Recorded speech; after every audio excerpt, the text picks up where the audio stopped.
Five, four, three, two, one. Bum, bum, bum, bum. You are now listening to the Real Mike Ross Show. I am Mike Ross. I got my man Damien over here on the wheels of steel, handling handling the board. This is one of the first podcasts from Dollars and Decisions TV, and we are actually recording live from Austin, Texas. We are here at the Wyndham Garden Resort, or actually hotel, actually in South Austin.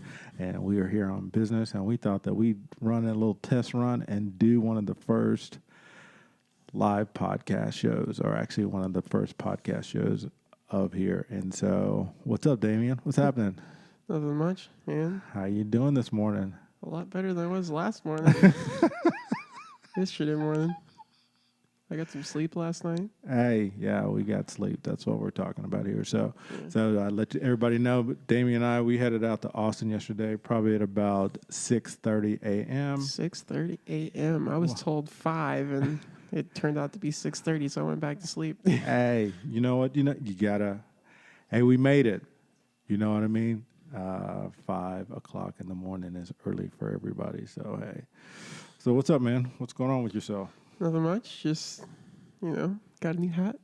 A new hat. Yeah, I got a new hat. Uh-oh. Yeah. Tell us about the hat. We got to know about the hat. It's pink. It's kind of. It's not pink, dude. It's kind of brown. Dude, it's not pink. It's coral. It's coral. I like coral. it. I'm gonna call it pink. Yeah. But yeah. Hey, he splurged. It's fancy. Damien, obviously, you can tell he is the hat man. It's fancy. He got one of his first Gorin Brothers hats. So, hey, that's what we're working with here. Yep, down the street, down here in downtown. Yeah, downtown Austin. Yeah. Mm-hmm. Austin, Texas. Yeah, so. Yeah. The place where we keep Austin weird. For real. So what's up, man? What are we going to do today? I don't know. Do you want to talk about yourself? Let the people know who you are. Do you want to let them know why we're here in Austin, what we're doing? Yeah. Okay, so why we're here in Austin? Actually, we're here in Austin on business.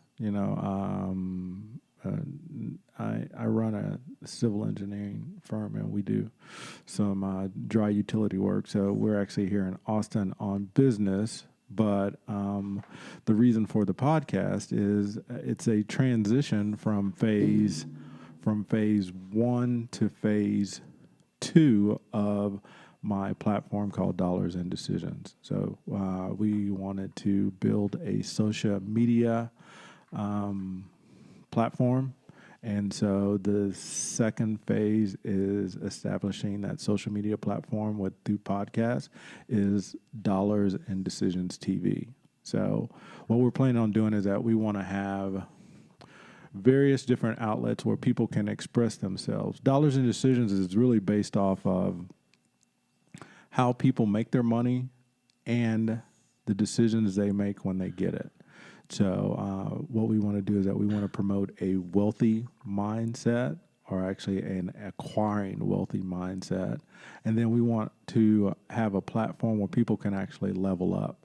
You know what I mean? Going from one position to another in life, or one stage in life to the next. And we're all growing. I am a 50-something-year-old man. Damien is in his 20s. As a matter of fact, he's going to have a birthday this month for all this. He is accepting presents. It's on the 18th. Anything you can Cash App, I think him. Or I do have one. Just letting you know. I think he accepts. I don't expect anything, but I don't not take everything. I think he has a PayPal account. He can accept PayPal transactions and all that. So he is accepting that. So. But no pressure. No pressure. Yeah. Keep building. But no, that's really the kind of the gist of what's actually going on and why a podcast or why a video podcast. Because we can, You know what I mean? I think that's one of the first things. Is the second thing is that we want to produce content for people to be able to use. I think that's important that you share.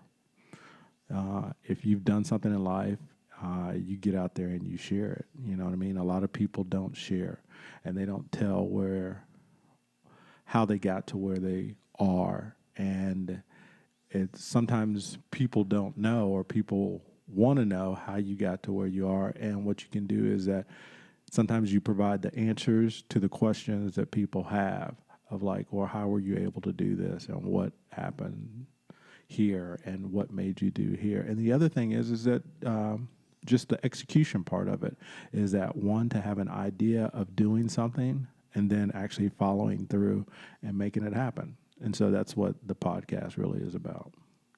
Yep. So tell us about yourself, man. Tell the people about yourself, since you're going to be my man on the wheels of steel, my right-hand man. Man, let's see. 22. I'll be 23 on the 18th here in about 2 weeks. My background was automotive. I went to the Universal Technical Institute, car school. Shout out to them. Great school. But hey, then I went to work for Mercedes. I worked for Hyundai, sold cars, both Ford and Toyota. Very big car guy. And then I started learning how to trade Forex, and then quickly after that I met Mike, and Mike was like, hey, you think the same way I do. I'm an engineer. And then me being a mechanic and being very mechanically inclined and building stuff and all that, he's like, I like what you do. Come help me with my engineering business. So then Mike's sending me to school right now to go learn how to draw on the computer for the most basic term, and I love it. And then that's why I get to come to Austin with him every now and then for the weekend. Girlfriend doesn't like it, but hey, it's okay. Austin's pretty cool. She's probably just waiting for me to get home. But yeah, I'm 22. Kind of hanging out in life, trying to figure out how to get trading going. I'm trying to figure out how to start a career.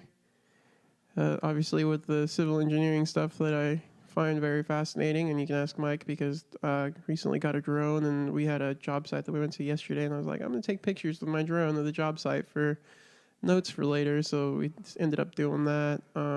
That was very awesome. That was very awesome. Yeah, that was very awesome, and we'll have video footage for that. But actually, we're, to put it plain and simple, we're techies. You know what I mean? We might not Definitely. we might not seem like it, or people of you that know me, I might not appear to be it, but I'm a tech geek. I'm always interested in new technology. I think I have been for a long time. My dad was an engineer, a professional engineer by trade, and one of the things about it is that he always helped us build things. If it was something that ever cost too much, my dad was always like, I'm going to build it. And then he always had a garage full of tools. So we worked on cars together. We built fences together. We did whatever it was. It was a very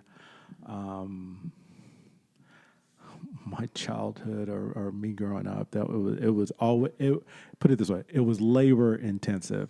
You know what I mean? Whether I wanted to be or not. You know what I mean? Saturdays was always very structured with chores, mowing the grass, washing the cars, cleaning out the garage. My dad believed in a spotless garage.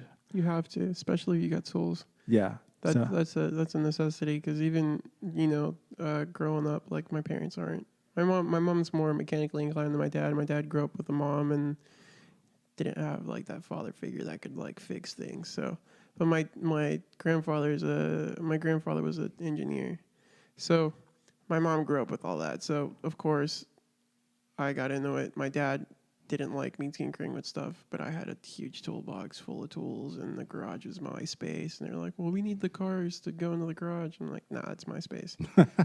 and you got to clean it, and it's all that stuff too. Because it's got to be utilitarian. Is that the word? Yeah, organized. You know what I mean? It's you have to have a place where you want to be. You have to have a place where you want to set up and you want to work and stuff like that. My dad was meticulous about it. It was almost that it was really kind of anal as a kid growing up, which is brutal. My dad, after we watched my Saturday morning as a kid growing up was my dad would actually get us up, the boys, and because I have two other brothers, we would get up and we would go get haircuts on Saturday morning, probably about 7:30 in the morning. That's what time the barbershop opened. My dad always believed that everybody should get a fresh haircut every week or every 2 weeks, no matter what. So expensive. But yeah, he was always he was a professional guy because in the '60s that's what parents were. They were kind of that suit and tie kind of guys. Things hadn't transitioned over to that business casual. So either you worked in a field where you were in some sort of labor intensive, where you worked in jeans, where you were kind of like I won't say manual labor, but you worked with outside forces, labor intensive, or you worked in an office environment where it was really kind of a shirt and tie type of thing. So my dad was a shirt and tie type of dude. So he believed that, that the weekend was your reset. You know what I mean? That's when you clean your car up, you clean your house up, you shower, shave. Well, I shower daily, but I was gonna say shower once a week, guys. Only on Saturday. No, save that water. So you get your hair cut, you get cleaned up, and you get ready for the week. You know what I mean? And then you come out the shoot on Monday morning, ready to make that money. So that was my dad's thing. But my dad that Saturday morning get a haircut, come back. My dad then mow the yard. Then after that, wash the cars. Wash off the mowing equipment, and then after that, the big thing is that clean out the garage. He literally emptied out the garage, scrubbed the floor down, sprayed it down, no cobwebs, no spiders, none of that crazy stuff. I wasn't that crazy. I just kind of made sure the floor was clean. Yeah, and my tools were put up right. But other than that, I wasn't about to take everything out. Well, he would take everything out and then do it. And that was probably, I won't say every weekend, but probably maybe twice a weekend or at least once a month. You know what I mean? He was, if you don't use your tools, I guess, over a period of time, then you, or organize them, you don't really know where they are. So, or if any That's are very missing. True. So he was always pretty anal about that. So, but he was very mechanically inclined. So that was a cool thing. So, but yeah, I mean, that was life growing up. And it was cool. It was very structured. You know what I mean? For the most part, I don't have to worry about it. If somebody comes to me now and they want me to fix, if I bring a contractor over and they want to charge me an obscene amount of money to do anything, then I'll basically tell them, no, thank you. And then basically, you know where the door is. I was like, can you believe what the hell that guy was charging me or what he wanted to charge me? I can do that for half that. I'm the same way. When I go to the dealership, they wanted to charge me $50 to plug a hole in my tire. I'm like, man, give me 2 minutes. I'll go back there and do it myself. I used to work here. And they're like, you can't go back there, bro. I'm like, come on. Dude. I'll go back there with my fancy shirt and my hat on. And plug it. And do it myself. Yeah. And do it faster than the people you got working back there. Well, and there's nothing wrong with people charging you or whatever it is, but sometimes, you look at it and you're like, you base it off an hourly rate of what you do. It's like one time I had a pipe leak and I thought it was there was a crack in the foundation. I thought it was something underneath and I thought it was going to cost me an arm and a leg. You know what I mean? I was like, oh my God. Because there's no way that water could get to this particular place in the bedroom. And I was like, what the hell? So I looked at it and I went out and I checked the hot water heater and there was nothing leaking. And there was nothing leaking from the bathtub. And I couldn't hear any water or anything going on. But the floor in the bedroom was saturated. And I was like, that is crazy. So I mean, to make a long story short, and I didn't really think about it, but I had a big, huge safe that was in the closet, and I was like, you know what? I've got to go into this wall and look at it because it looks like this water's coming from this particular area of the house, and I ended up taking the safe out. I ended up having to bust out some of the drywall, and I looked at it, and what it was is that it was actually the hot water pipe had actually, I guess what, it had gotten corrosive or whatever, the copper pipe, and it actually had a small leak, and it was just leaking, dripping down, and I could see the leak. You could see it, you can take it, you could dry it off. I put some tape around it, and I was like, well, I don't have time. I'll call the plumber out. I had called the plumber out anyway, so he was on his way out. So I was like, well, let the guy come over and fix it. Let me help him do his job a little bit. Let me cut Yeah. the wall out. Well, I did most of it. So I Yeah. was like, so when he came, I was thinking, okay, I got a service charge to pay that's going to be $50, and basically he's just going to have to splice in a piece of pipe here and solder it. So I'm thinking $100, maybe $125. You know what I mean? You know, he's going to charge me $10 for the pipe. It wasn't that much. Maybe it was probably about a 12-inch piece of pipe and a pair of couplings. So I figured that would, that's $5 at Lowe's. And then him soldering and the time to do that. And then Which takes like 10 seconds. exactly. Soldering, you just got to heat it up and it melts for you. Exactly. It's nothing an hour long. Well, most people don't know that you use flux. The flux Yeah. actually, you put the flux on the pipe, you heat it up, the flux actually draws the solder into the pipe, and the pipe actually adheres. Dude gets out there and dude tells me $275. And I said, are you going to fix the drywall too? And he goes, no, that's just to splice the pipe. I told him, get the hell out. Go. Got to go, Bo. Got to go. I went down to Lowe's. They had a couple of those new speed couplings where you don't even have to solder. They were a little bit more expensive. They were $12 a piece. I ended up getting a 12-inch section of pipe. I actually spliced it myself, put the speed couplings on, and $30 later. $30 later. All And like fixed. maybe $10 worth of drywall. Actually, I had drywall in the garage. Shit. Actually, and I did the smart thing so that if it didn't, I actually took some plywood and I actually put like a little trap door there.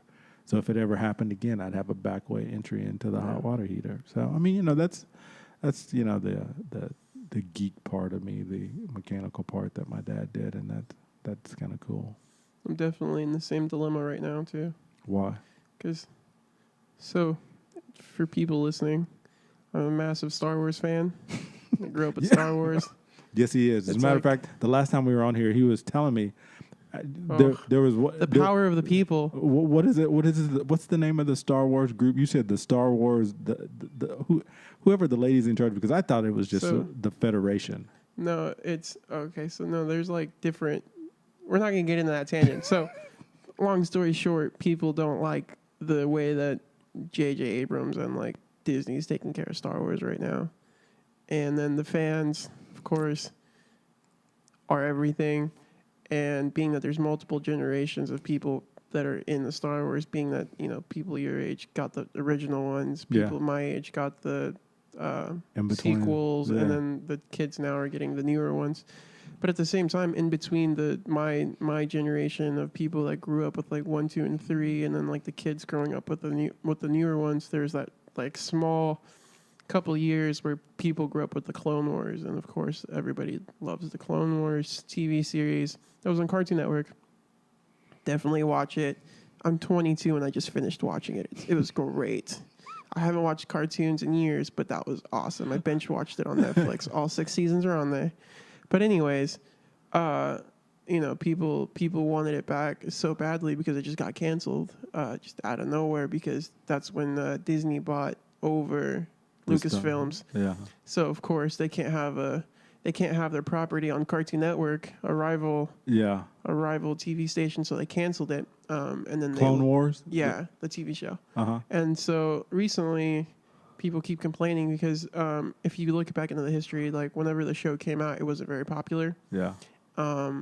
But once it came out and you got the people that were in the Star Wars, like the older people that started watching it Yeah. because they have kids and they wanted to show their kids about Star Wars and stuff or whatever, they really liked it. And of course, older people can have a bigger word than like kids. So enough of us said something, and now hashtag the clones are saved is coming back. I think later on in the year, next year in December or something. I don't know, whenever it's coming. But Disney has officially launched another 12 episodes of the Clone Wars. Hallelujah. But also, they really don't like the president. Like, the fans don't like the president of the... Dude, Disney. let me ask you this. Not So, Disney, Star Wars. So what are they actually trying to do? I mean, So you had the story, They're which trying was to finish the story. how can you? Oh, what is it? 'Cause- Backtelling No, history. So if you look at it, 1, 2, and 3, like not the originals, but the sequels, that's Anakin growing up and becoming Darth Vader. Mm-hmm. 4, 5, and 6 is his son changing him back into Anakin, right? Yeah. Because that's what happens, right? If he becomes Luke becomes a Jedi, and at the end of the movies at 6, he's like, "You were right," Yeah. and he's like, "I'm good." And then at the end of the movie, you get like the Force Ghost, where it's like old Ben, Alec Guinness, Yoda, and Yeah. Anakin. And if you watch not the remastered, but the re-release in Blu-ray, you have the guy that plays Anakin in the sequels instead of the original guy that they put in there. Feel bad for David Prowse, though, because that guy didn't get enough credit for Darth Vader. But anyways, so now they're teaching, because Leia and Han had a kid named Ben, which is Kylo Ren, who turned to the dark side because of whatever. I'm not going to say any more than that, but just go watch The Last Jedi. So they're just going to finish that. So this actually, the 9th one that's coming out December 19, 2019, is going to be the last and final chapter of the Skywalker lineage or whatever. Oh, So yeah. whatever happens. And I know, and people were going off a little bit on tangent on the stories, but hey, these things are important to us, and this is actually who we are, though. And I was a huge Star Wars fan when I was growing up on the first 3 episodes. I mean, I'm not gonna lie, I used to had my lightsaber battles, and Same here. I know a little bit about it. Some people might hate on it. I'm not a super fan where I'm gonna get dressed up as Luke Skywalker or whatever. But I mean, I don't do that either. But hey, I'm trying to build a lightsaber. So hey, dude, I'm not gonna hate being a player. I was always wanted to be Lando Calrissian, Billy D. Williams. He's coming back. Oh yeah. On the 9th movie, he's taking back his role as Lando. Yeah. Which So will be interesting. so that was real player. Lando Calrissian was real player in the Star Wars.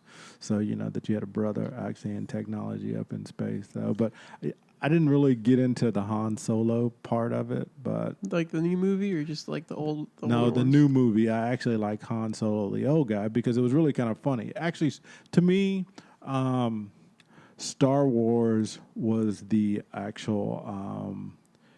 It seems like it's built off a cowboy western premises. You know what I mean? Even though you have whatever the dark side is versus, I guess, good, or is it the Republic? So in the beginning, like the 1, 2, 3 episodes, it's the Republic and the Separatist. In the at the end of 3, in the 4 and 5, it's the Empire versus the Rebellion, and then now it's the Rebellion versus the First Order. Hey, do you ever? And I'm gonna just throw this out there, and I know, because movies have simple. I guess what I'm trying to think. What's the word? Simple kind of like coincidences apart, and they, I guess stereotypes on it. I mean, do you notice except for the stormtroopers, right, who are all in white, but do you always notice that Luke is in white and Darth Vader is in black? Yeah, and then if you remember correctly, in the 6th episode, Luke wears black, And the reason for that is because in the original transcript or the original thought of whenever Lucas was trying to build the movie, there was supposed to be a way where Luke turned to the dark side, and that's why it was black. And then if you remember in one of the last scenes when I think they're on the cruiser, and they're in the Palpatine's or Darth Sidious, same person by the way. Oh, Yeah. spoiler alert. But they were in his chambers. Yeah, there's a pan to when they're looking at like the space war going on above Endor or something like that, and there's like darkness on Luke's face on like one side and then like light on the other, and that's supposed to be like him. It's supposed to be him making the choice of what he's gonna do. Something that's like that's the theory behind that screen shot and why he was wearing black. And then at the same time, if you remember the 1 and 2, like the actual episodes 1 and 2, Anakin's wearing lighter clothing, and then towards the end of the second one where it's like the wedding for Princess Amidala, Queen Amidala, he starts wearing black and leather, and then in the third one he has a black cloak and he's also wearing black. Dude, you lost me like about maybe. Yeah, it's supposed to be because he's like turning, and then he's also ready for battle. You lost me stuff like like about that. 4 sentences ago. Yeah. I was like, yes, Queen there's a reason for the colors. Yeah. Well, so. Princess Amidala. Actually, Queen Amidala you know what Padme. though, and just make a note of it. I played football, so everybody in football, they use that reference of the stormtrooper, those stormtrooper whites. So when you play football and you wear like your all white unis, they call that your stormtrooper uniforms. Like I didn't know that. Yeah, like you're getting ready to go in the battle. Didn't know that. Yeah, but the stormtrooper white are fly uniforms. Even though I'm not a big UT fan, that's one of their favorite custom uniform is the white helmets, the white shirts, the white pants, white socks, and the white shoes. I didn't show you yesterday. We went to a boot store. I didn't show you the Cowboys boots, the Dallas Cowboy boots. What? Where? At the shop where I saw the pilgrim hat or the Oh, yeah. $2,000 boots. Where were they at? They had Dallas Cowboy logos on. Yeah, it was like no, they were like the bottom of the where your foot goes was on the blue. sole. No, like the top of your foot was blue. And then it had the star in the middle, and then like up the leg was white. Mm-hmm. But they were like some fancy. They were just real fancy looking, and they were like $2,000. I was like, They might have been They might have been specially made. Yeah, but I was like, who's gonna pay $2,000 for some cowboy boots? Somebody but then will. I was like, we do live in Texas. We live in Dallas. There's Hey. people that buy Dallas Cowboy trucks that cost $60,000 because it says Dallas Cowboys on it. So it doesn't surprise me actually. Well, yeah, that's true. But hey, I'm not going to like trip over a good pair of custom made boots. I mean, if you anything custom that's built for you and your foot, I think that before I die, I will have and own a custom pair of boots that are just made, especially for me, that they have the skin that I want, and then the actual the leg portion of the boot is going to be custom made or whatever. It might just have MR on it or something. I don't know. It could have something on there. I think I don't know. I'm a big custom fan. I think sometimes when you can do it, and as you know, some people pay more than that. You know what I mean? It's not like, I mean, if you've ever been to Neiman Marcus, I mean, you look at it and you're like, okay, what's the deal? Why are these cufflinks $1,000? You know what I mean? And you're like, okay, but hey, people can afford it. You know what I mean? And I think that's one of the things that we talk about on Dollars as a Decision is that what can you afford and living in your lifestyle? You know what I mean? That's one of the biggest things. There are two things that we always talk about on Dollars a Decision is that if you have an idea and take that idea and you can make profit off of it, do it. It's actually being able to have more of a entrepreneurial mindset, you know what I mean? and kind of grow that way. It's not that you have to be an entrepreneur. I mean, there are people that, Damien and I, we were just having this conversation. We just went to go have breakfast this morning, and we were talking about working and people. Some people have the mindset that, you know, you grow up and you have a job and you work and you're cool and you work from 7 to 4 or 8 to 5 or whatever. But we were talking about, I guess, based off as an entrepreneur, if you're working and you're making ends meet as an entrepreneur, or you're doing well in a business, or you're selling a lot of stuff, that it's not an 8 to 5 gig. You know what I mean? It's Nope. It's more like it's 12 hours a day or 10 hours a day or even more. Like yesterday, Yeah. 6:30 to 2 a.m.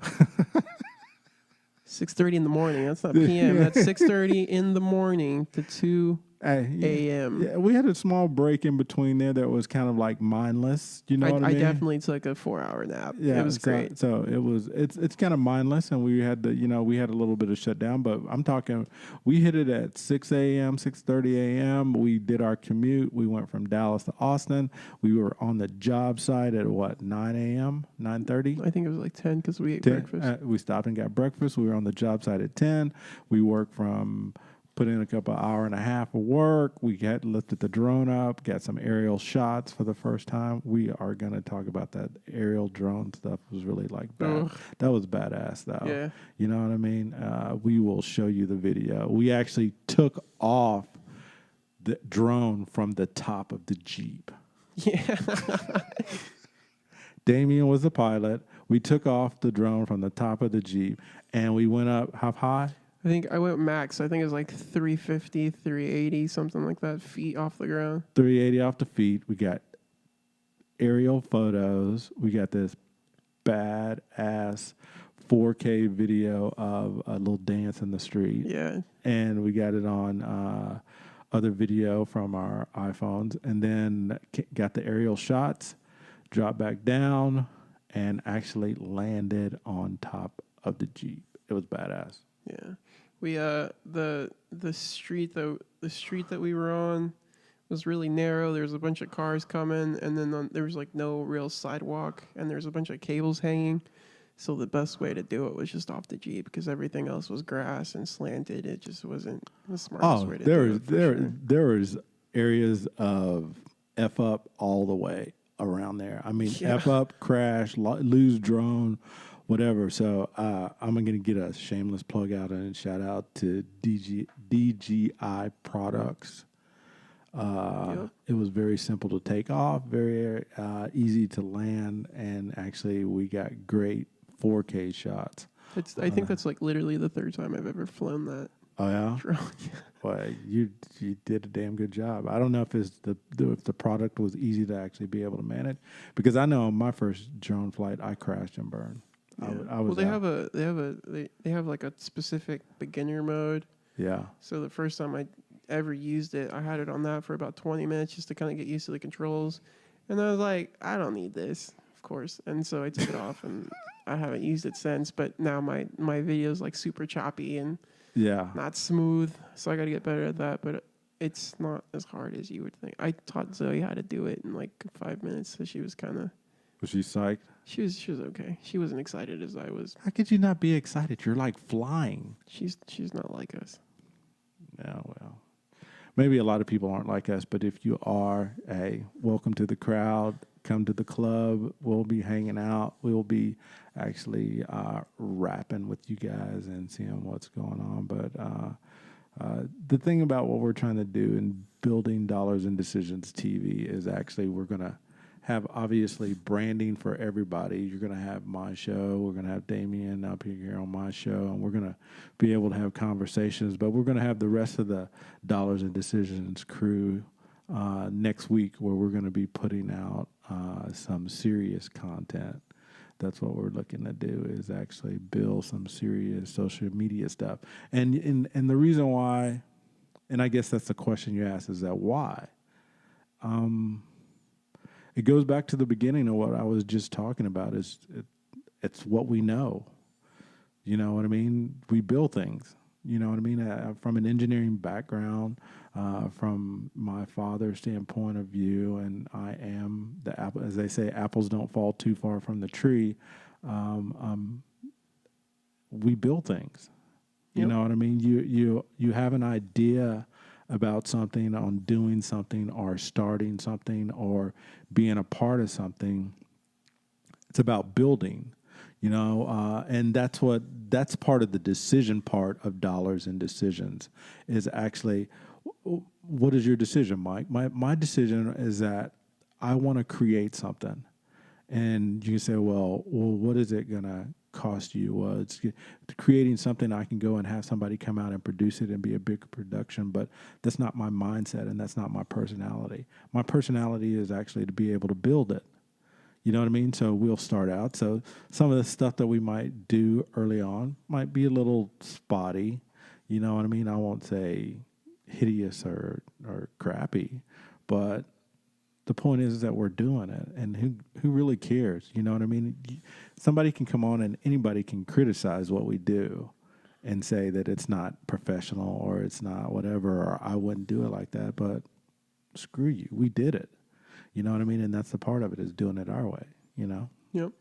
So that's one aspect of why we're doing and what we're doing. And the other one is that screw it, we can. You know what I Yup. mean? You know what I mean? Well, and that's what I'm not here to tell you that whatever you're doing in life is not a success. Because if you're doing what you want to do and you're doing it the way you want to do it, then that's cool. You know what I mean? Keep doing it, keep trucking on, and more power to you, brother. If it fits for you and that works for you, then that's cool. But what we are saying is that if that's the way of life that you want to be and you want more, try to monetize it. For sure. You know what I mean? Try to make money off of what you enjoy doing. And I think that's the big thing that happens with a lot of people as they grow up and they work, is that they have a disdain for what they do. You know what I mean? They don't enjoy doing it. You know what I mean? Most of the things that we do, we have fun along the way. Even though we put in long hours, a lot of times we have fun along the way and we're able to kind of enjoy it. Even though it kind of can be monotonous, it can kind of suck a little bit that we're up, computer-aided drafting at Hey, 1 but o'clock we in do the morning. definitely laugh a lot. There is jokes, there is funny references, and then there's just moments of kind of stupid conversation Yeah. all the time. Yeah. So, you have fun with it. You know what I mean? I think, and that was one of the conversations that we were talking about. We were having a conversation about people getting pissed off of you, Definitely. at what you're doing or what you're doing. And we were like, screw them. Yep. You know what I mean? If Let somebody it go. if somebody doesn't like what you're doing, then I posted something, and it's so true and funny. It's your haters are your biggest fans. Yup.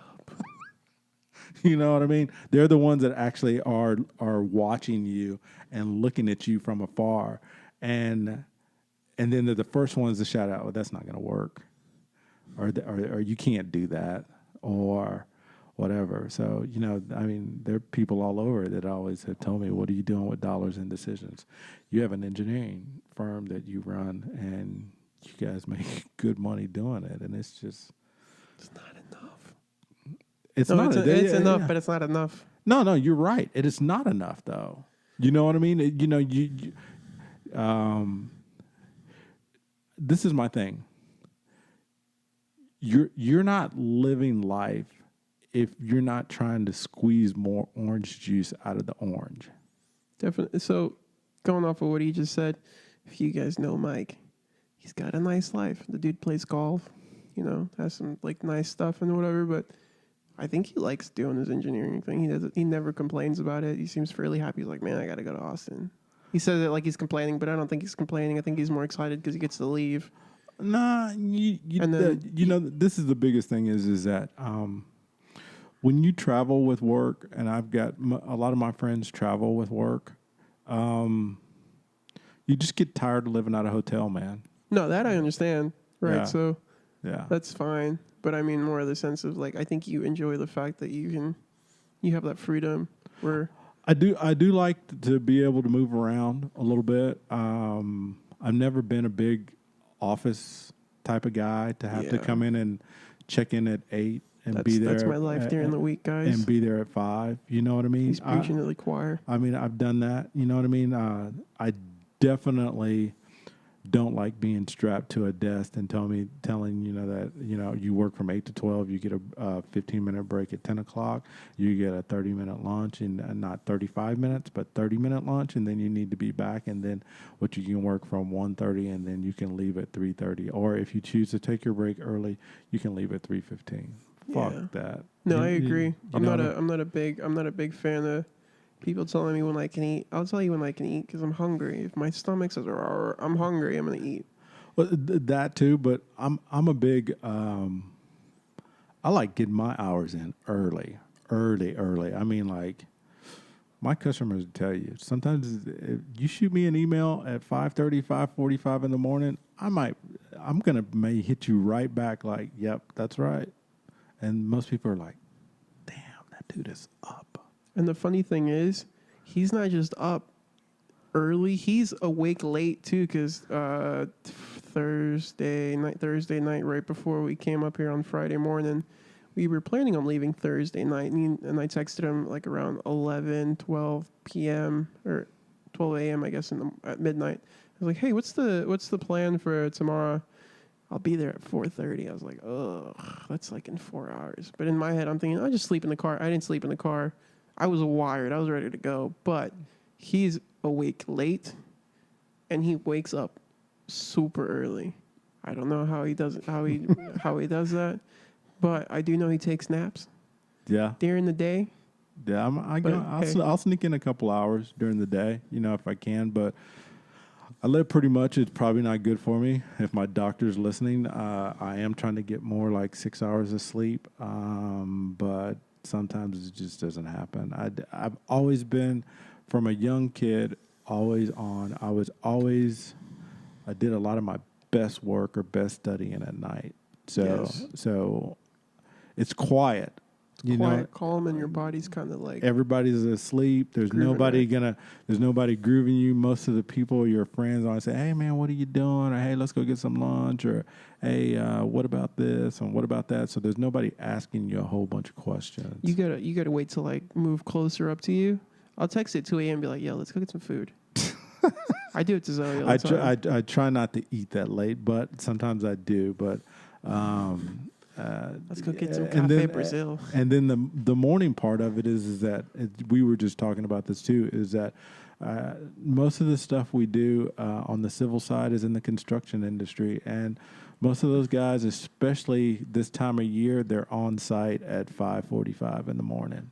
So once at first light, they're already have stuff going. Actually, I was thinking about this because we're in Texas and it's so hot. It's actually really a 24-hour cycle because there's a lot of night work that goes on. So at 8 o'clock, you have a lot of night work going on. So you have different crews coming in at different times. So there are a lot of answers that need to be given to foremans and construction crews and supervisors about conflicts that are actually out in the field. So we're kind of constantly always going. In the construction industry, if you're just getting into the office at 10 o'clock, you've already missed half the day. That's it. You know what I mean? Because of the heat, guys are starting at 6. They're cutting out at 3:30, 4 o'clock. And even still, if they're actually traveling with work, they're working overtime because they have a certain set of hours or time frame that they need to put in. But I try, you know what I mean? I try not to make it too crazy, but you know, it's just one of those things. You know, you just can't really do it. So we're sitting here and we're at about 37 minutes in here. 48. 48 minutes in, so we're actually so we got about 10 or 12 minutes. What else do you want to talk about? What are we doing? Well, real quick, let me do a full circle. So going off of why I don't like paying people to do stuff for me. I'm building a lightsaber, like I said. I mentioned in there. I'm going to buy some aluminium, and I want to get it. Aluminum in your own terminology, is that your we talked No, about aluminium's like how English people say aluminum. Oh, Yeah. uh, so I went to the supplier and I like figured out the piping that I need or whatever, and I'm thinking, cool, I'll just get it machined. I'll go to like a machine shop and just ask them to like lathe it down maybe like 1/8 of an inch, just to make it shiny, and then cut pieces for me and then drill with a drill press. I took it to my teacher, my AutoCAD teacher, who's an engineer as well, and he's like, "Oh man, that's gonna cost you like $1,000 to get machined." I'm like, "There's no way this is gonna cost me $1,000 to get machined." I don't think it would. It's 6 cuts and 16 holes. I don't think it would. Now, I think finding somebody to be able to do it or the equipment to do it. I mean, you know me. I'm kind of mechanically inclined, so I'm not gonna. I mean, I know how to run a drill press. I know how to run a lathe. I know. Yeah, how to, I just don't have access to. Yeah, so I mean, that's just having the tools. Now, what somebody will charge you, they shouldn't charge you that much because it doesn't seem like it's that labor intensive. You know what I mean? It just like you said, it's about 6 cuts and about 16 drilling holes. So, I mean, at the most, if we're trying to estimate a job. I'm thinking maybe I'll buy you a Peaks and give you $100. no, and I'm being fair, and I'm sitting there saying that. So maybe 4 hours, not even really that. I mean, you know, you have to say that maybe, especially if you're looking for precision, you're going to have to set up or have like some sort of formula to be able to set up each drill press that you're gonna hole. Or that's what I was thinking. I was thinking of just giving them the CAD drawing and having all the dimensions and all that stuff. Well, you know, that's the beauty about CAD now is that you know, with automation of CAD, you know what I mean. There are a lot of processes where you can actually place the dimension or drawing in the system, and the system itself will robotically.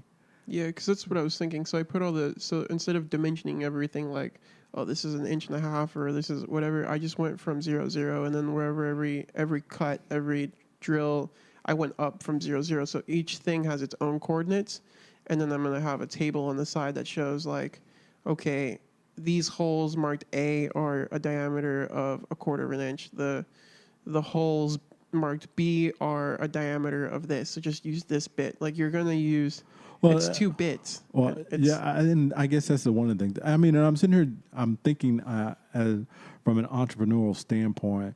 Now, if you're talking about like if I had a machine shop, right, and I was like, okay, and I invested in the equipment for to be able to kind of, I guess, 3D laser or cut particular type of things, I would think that I would have already invested into some sort of machine shop cutter that actually has some sort of CAD background that you could actually use to actually insert coordinates, different things like that. So I mean, I can understand that there might be, like if you're setting something up like that on a piece, that you might have like a setup fee, which and just going off the top of my head as an entrepreneur, I could see your setup being something like maybe $250. 200, 300 to if you're doing the actual CAD setup. Like if you come in with like a prototype or mock-up and you say, here, I want you to cut this.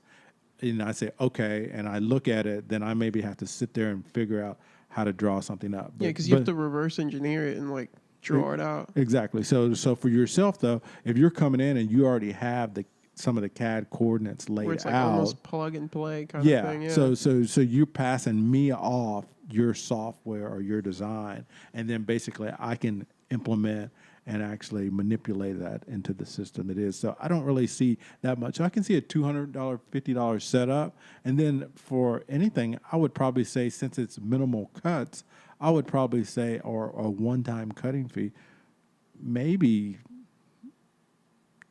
I mean, because if it's automated, it's gonna cut all that within an hour. It's like 30 minutes worth of work. I know, but And realistically and so, speaking- and so you still have to say maybe another $250 to be able to run the machine. See, and I'm in that situation where I'm like, either if I can find somebody that'll do it for me for like $200, I'll do it.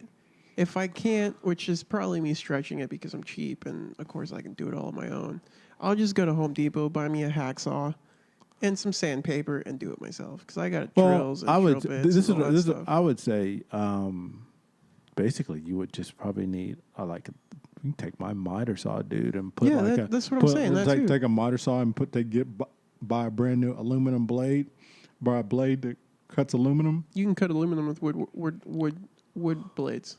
That's like Really? a thing, yeah, because it's so soft. It's actually softer than wood to a certain extent. Really, it doesn't need to be one of those smooth blades. Nope. Really? Yeah. Ah, there you go. You learn something new every day. There you go. Thank you, The sir. only thing that like is kind of difficult for me that I'm trying to figure out like in my head how to do is there's a chamfer. There's there's 3 champers. Uh-huh. Yeah, there's- Chamfer. What Fur. am I saying? CHN. You said chamfer. It's not a P. No, it's an F. CHAMFER. Chamfer. Okay. Yeah, no worries. So interesting. They're like 45 degrees, but being that it's a pipe, it's got to go all the way around, and I want it to be smooth, and that's kind of hard to do if you're grinding it because I can grind it down. I have a grinder at the house. So I could easily put it in the vise and just grind it down all around and then sand it and make it look as pretty as I can get it. But with a lathe, you just stick that thing on the lathe and just go, and it does it for you in the matter of a couple seconds. So I find it really hard to pay people to do something that I know how to do. Are your lathe skills any good? Because mine aren't. I've never used one, but I feel like I could figure it out if I need to. Well, it's not that bad. I mean, all you do is strap it in and it's going in. Yeah. You just basically, you got like a tool and you basically just kind of, it's almost like whittling something off. You know what I mean?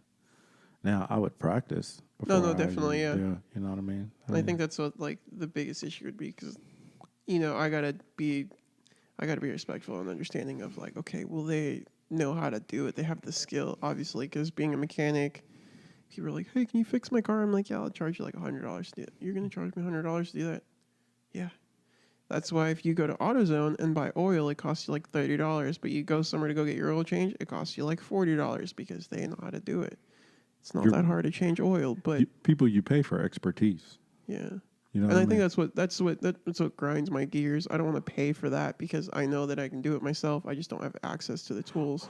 Well, there are two things that you have. One, if you have to buy the tools, or if you want to spend the time doing it. Sometimes it could be costly. So I would always suggest if the effort that you have to put forth to do it yourself is cheaper to pay people to do it, then that's fine. It's just like talk to people all the time, and they're like, "Yeah, I don't want to mow my yard." And I was like, why not? And it was like, I can pay some guy $20 to come do it, and he can come mow my yard, and he'll be doing an hour.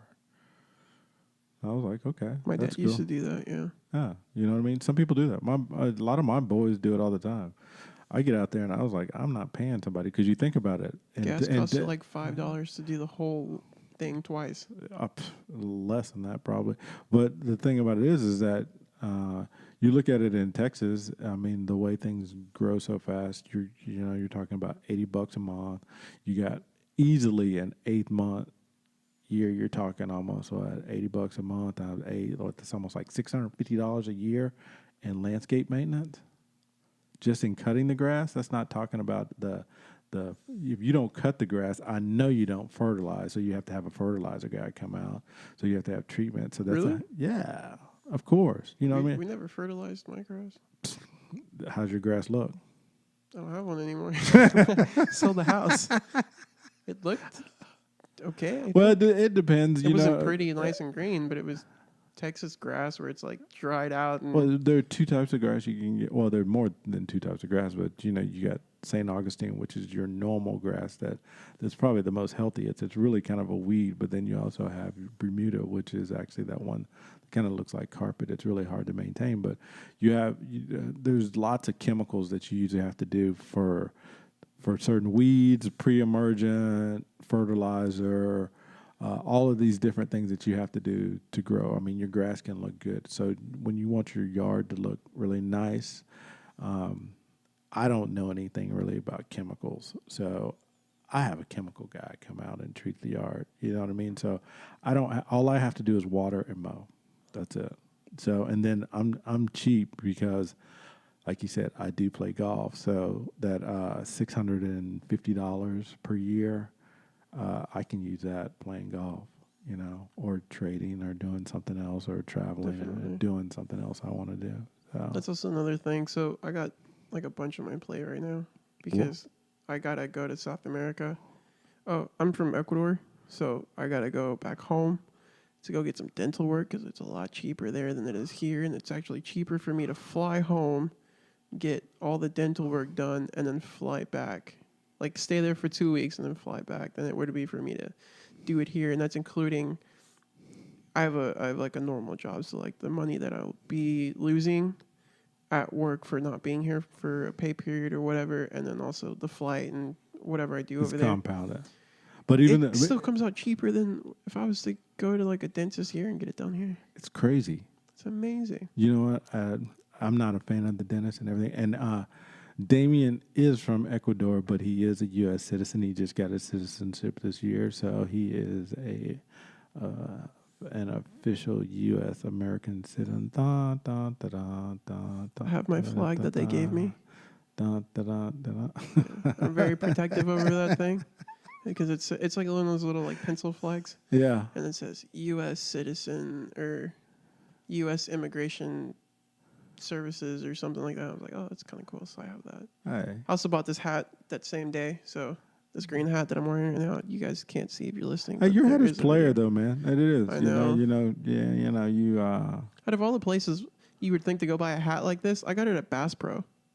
Well, you could get a Bass Pro. Remember, we went to the boot store. They had some badass hats in there. Yeah, it was awesome. You know what I mean? I still think you ought to get that black hat that make you look like Doc Holliday. Yeah. Yeah. It was like it was an Amish, it was called Amish wide brim hat. Oh, it was player. It was Straight up massive. player. It was like maybe 4 inches, 5 inches wide. Soon as, like soon, from the soon as he inside. saw it, I thought it was Doc Holliday. For those of you with that older reference, I said Doc Holliday, Tombstone, that Val Kilmer character. You know what I mean? Come on, I want to be your Huckleberry. Come on.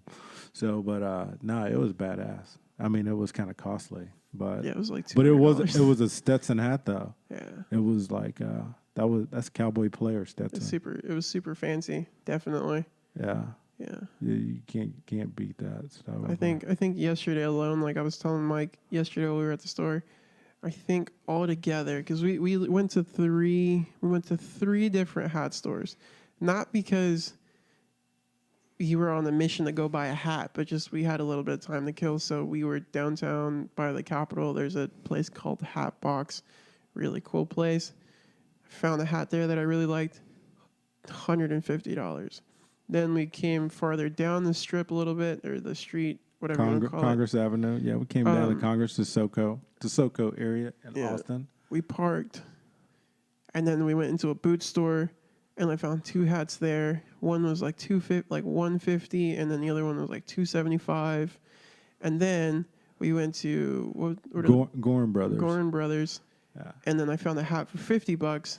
So I looked at almost $500 worth of hats yesterday, and it was like 5 hats, and I loved them all. Yeah. I ended up getting the cheap one, but Well, we both got hats it too. still looked pretty awesome. Hey, you gotta do what you gotta do. So hey, we ball on a budget. That's what you have to do. Sometimes you have to forego the $200 50 hat for another day and actually settle for 50. Hey, but you know what? I will say this: the hat. So Damien and I, we think alike. So I'm a hat guy too, obviously, because I got my headphones on, but I'm bald, obviously, and I wear the bald look good. So I wear hats. You have to have protective hats for your head for sun. So I sent him a link because I know he likes hats and he loves hats. And I was in Atlanta one time, and so I went to Gorin Brothers, which is a hat place, and it's a lot of people shop there. It's a well-known place. So I sent him an email because they send me a lot of advertisements because I bought a couple hats there when I was in Atlanta. So he actually saw this hat that was actually on an advertisement, and he was like, "Man, look at this hat. This hat is fly. This is cool, man. I think I want to get it." Yeah. And I said, "You know what?" Because he said, hey, there's another hat place. I didn't even see it, but he said it's another hat place. So we walked down from the boot store. So we walked from the boot store, and we walked down to the place, and I said, "Oh, Gorham Brothers." I said, "That's the place. That had the advertisement that you were looking at." And he was like, "Yeah." And he was like, "They got this hat on there. It's cool and stuff like that." I said, "Wouldn't that be ironic if the hat that's in the photograph is in there?" And so the way things happened out, we go in, and the coral hat is there. Yep. And the guy that we meet is the store guy. And so he's like rapping to us, and he's talking to us, and he's, telling us about, he knows the guy in Atlanta that I bought my hat from, and blah, blah, blah, blah. We're talking, and he's showing me, and he's giving me all these hats that are looking at, and they're all like $200 and up. And I'm like, "Yeah, dude, I just bought a $49 hat, and I'm cool with it." And so he comes up and he goes, "Man, this is a hat." And I was like, "That's it." And he was like, and then he goes, well, I said, "Get it, dude." And he was like, "What'd you say?" I said, "Nah, I gotta think about it." That's some of the cheap Hispanic inside of me came out. This is okay. So this is a dude, right? That's getting ready to spend almost a grip on a lightsaber from his car, trying to put It's an gonna be a aluminum shifter knob, man. It's gonna look sick. a shifter knob lightsaber. It's gonna light up, have a for his soundboard in car, it. everything. He's just like Whenever I shift it, it's gonna go ching, ching, ching. He's just going out because you know why we went. This is a funny thing. We go to Walmart last night because so we're at the hotel, and so we're being cheap asses, right? So so he's like, we can go down to the bar and we can actually get a beer for like $12. Yeah, or we can go down to the Walmart and actually go in and go buy an 8-pack or 12-pack for $12 or whatever. So we go in and we go get some beer, and he was telling me this story about his first car. How what did you want to put, lift air ride or something? So it was a 2003 Ford Focus with like 150,000 miles on it. My parents bought it off the floor, whatever, and then it turned out to be my first car. Being that I am a car guy and a mechanically inclined person, and I was part of car groups and stuff, I was like, man, I want to lower my car. So I lowered it. I ended up lowering the car with springs off of eBay. But then I was like, this isn't enough. I gotta take it to the next level. How much is air ride suspension? So if for people that don't know what that is, that means that you're driving your car, you hit a switch and it goes, and it goes all the way down to the floor, and then you hit another switch and it goes right back up to where it's supposed to go. I found it's called AccuAir. That's the company. And I think it was like when they first came out or whatever. It's like $2,000 for their system. And it was like everything. Their leveling system, a remote control, their pumps and everything. And they had it specifically made for that car. And in my head, I'm thinking, cool, I'll get that because I'm in college. I'm going to community college, and I got way too much money in my pocket from my grants. So check this out. This is where we are, and this is the irony of it. Is that he's telling me this story, right? And so me, I'm sitting here thinking, I'm like, we're being cheap going to Walmart to go get beer, and he's telling me about spending $2,000 on a suspension kit for a car that's not even worth that much. Exactly. So he's sitting here telling me he's getting ready to drop $2,000 on air suspension air ride, right? And he's like, like he said, on a car he's not done it. And I looked at him and I was like, dude, here you are, you didn't even blink, and you're like $2,000 on air ride. And then I go to you and I say, do you want this hat that you've been looking at for like the last literally 6 weeks? I think it's been like a month or so. Yeah, because I still have the email it's like in my inbox that Mike sent me. Hey, it was on red just to look at it every now and then. The whole thing, and the reason why I brought this up, the whole irony of it is that as we were walking down the street, and almost 95-degree weather, and I looked over and I saw. It was nice yesterday, though. And I looked over and I said, "Oh, Gorham Brothers," and he was like, "Yeah." He said, "Man, dude, this hat is like I got to see this hat. What do you think this hat is in here?" And it was literally like, it made no sense. It was too good to be true. It was like, here he had been, and we had looked at, he had picked up 4 hats, right, in the 2 stores that we had been in. All right. Prior to, yeah. So we walk into the first store. I get out of the store without my baseball cap on. And so it's hot. So I got my bald head out in the sun cooking, right? So we go inside and they have a hat that, this hat here, ladies and gentlemen, this hat here, we got this hat in here. And I go on the shelf and I look at it. And out of all of them, the hat is on sale for $49. You know what I mean? Which is still expensive for a hat. But hey, this is a fly hat. A nice little beach hat, little summer hat. Fits my head really well. I said, I'll buy it. I'll take it. Went out the shop, put it on. He didn't even blink. Didn't even blink the rest of the day. Yeah, wrap it up, get it, do this. We walk, he sees 2 hats in that store.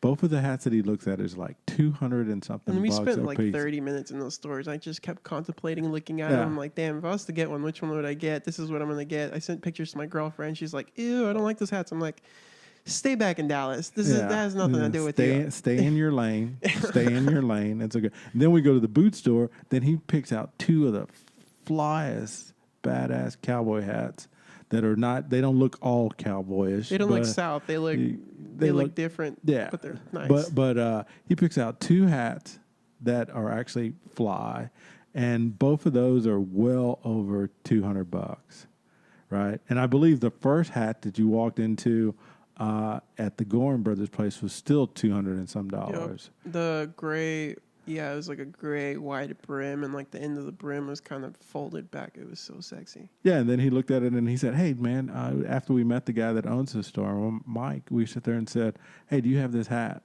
in stock?" And he was like, "Yeah, dude, we got it right here." And so he pulls it out. He gets it. He fits it right on his head, and then the whole irony thing of it is dude starts shaping the hat for him because he wants it in a particular way. He's sitting there steaming it and stuff like that. And the guy goes, I said, "How much is the hat?" And he was like, "Oh, it's $50." I was like, "Are you gonna get it?" And he goes, "No." I was like, "You already did all this stuff. Dude is working with you. He's actually shaping the hat." And I was like, "Dude, get the damn hat. Get the hat and let's get the hell out of here." Yeah. So I was like, we can't be walking around both with not 2 hats. So that was cool. So Of course, I was already wearing a hat, but we upgraded the hat because we got a new hat, a cooler hat, in this not in like the sense of it looks cooler, but in the sense of like there's ventilation. dude, grab the hat and show people Okay, the hold hat. on. Show the people the hat.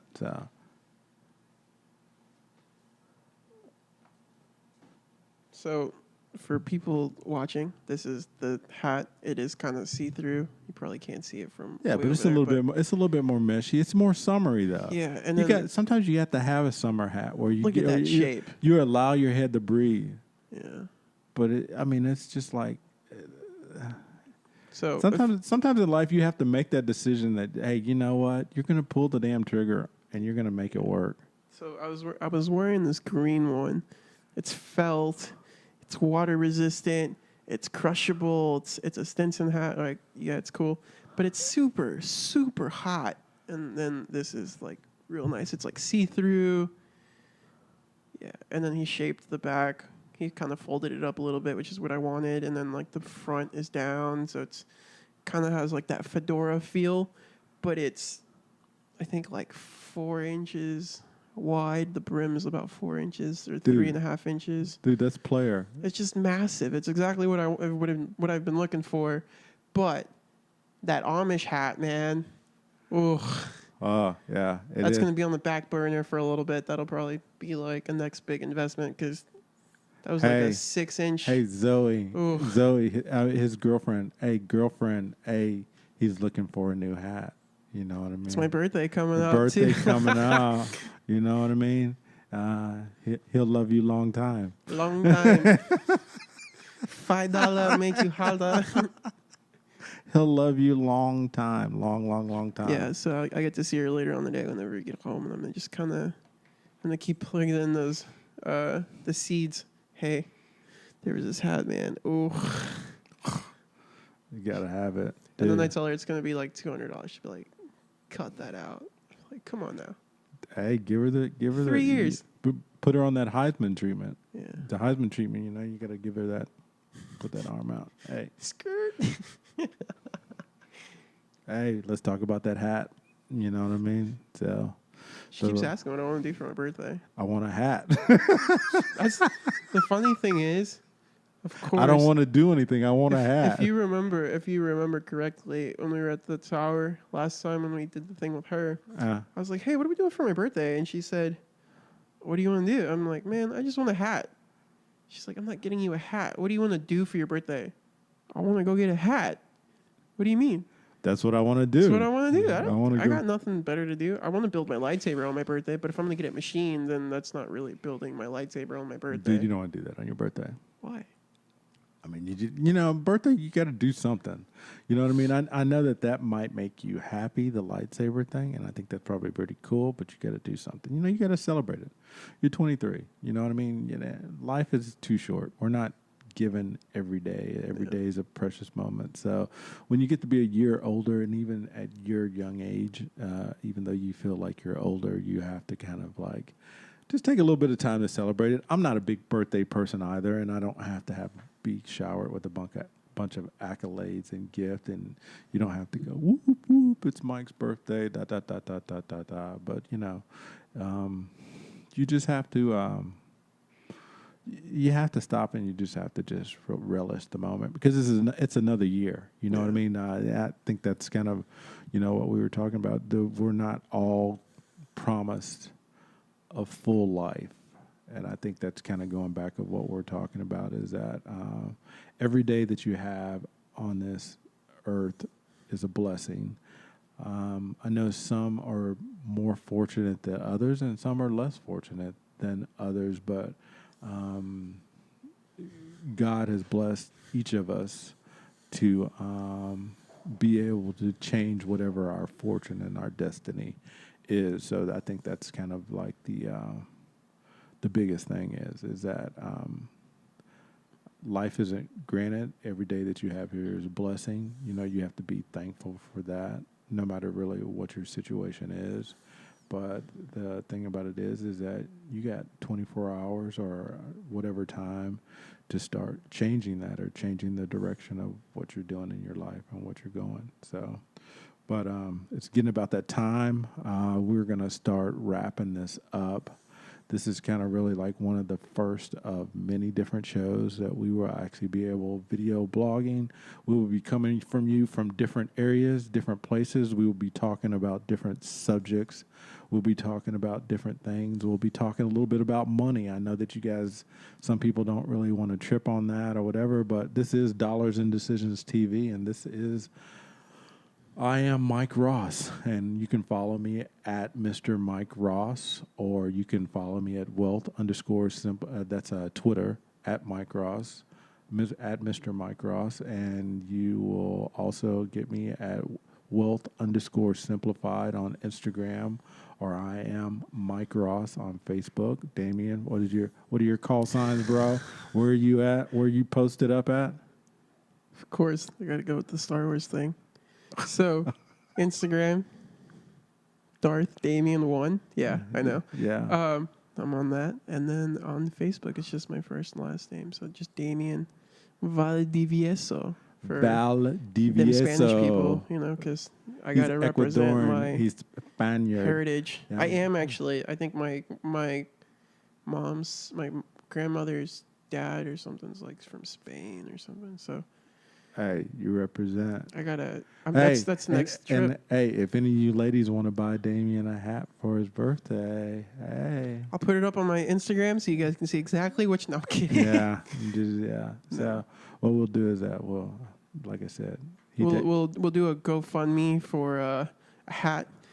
Nah, we won't do that. We'll figure out some way. Trust me. It'll happen. Trust it's me. gonna happen. Yeah, It's already on the memory. Dude, if you are in this group or you're with us, we will be player. We will not be denied. We will be player. So like I said, our motto is do not hate the player, hate the game.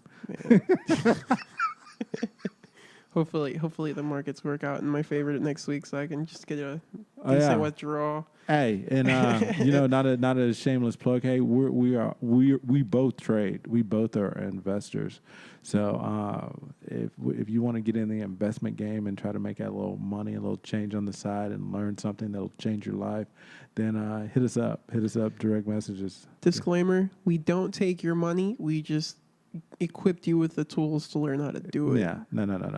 It's not one of these things where we're taking your money and we're trading for you. You're in full control of everything. This is what we're doing. Is that we're trying to educate people. That's all it is. It's educating on the skill of learning how to actually understand and read investment charts. That's it. So so this is Mike Ross and Damian Valdivieso. Ooh. Dude, I get better at it. So we're out. Hold on, Damien. You got to give us the sound. How do we go? Boom, boom, boom, boom. Right at 1 hour and 19 minutes. 1 hour and 19 minutes. We might cut this up in 2 or 3 parts, and you might get it. But look, we're out. Peace, guys. Have a good day, guys.